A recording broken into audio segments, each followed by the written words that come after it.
तर healthy biscuit बद्दल बोलायचं झालं तर मी माझी जे बिस्किट बनवते ना ते कम्प्लिटली हँडमेड आहे, एगलेस आहेत. प्रत्येक कुकी हाताने बनवली जाते, त्याच्यामुळे त्याची चव, त्याचं टेक्स्चर, त्याचं सगळ्यात छान असतं म्हणजे. आणि बेसिकली मी ह्याच्यामध्ये सगळे मिलेट्स जास्त वापरते, म्हणजे ज्वारी, बाजरी, त्याच्यानंतर नाचणी आहे, राजगिरा आहे, शिंगाडा आहे आणि हे सुद्धा वापरते मी. कुट्टू म्हणून एक आहे मिलेट, ते पण मी त्याच्या पण कुकीज करते.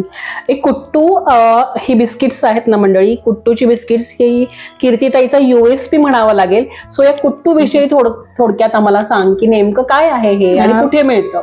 कुट्टू बेसिकली ना नॉर्थ साइडला जास्त वापरलं जातं, आपल्याकडे एवढं प्रचलित नाहीये, पण खूप छान आहे. ते एक बी सारखं असतं, पण त्याच्यामध्ये फॉस्फरसचं प्रमाण खूप जास्त आहे. त्याच्यानंतर B1 आहे, बऱ्याच त्याच्या मेडिसिनल प्रॉपर्टीज भरपूर आहे आणि सगळ्यात महत्वाचं म्हणजे फायबर असल्यामुळे ते सगळ्यांसाठी छान आहे.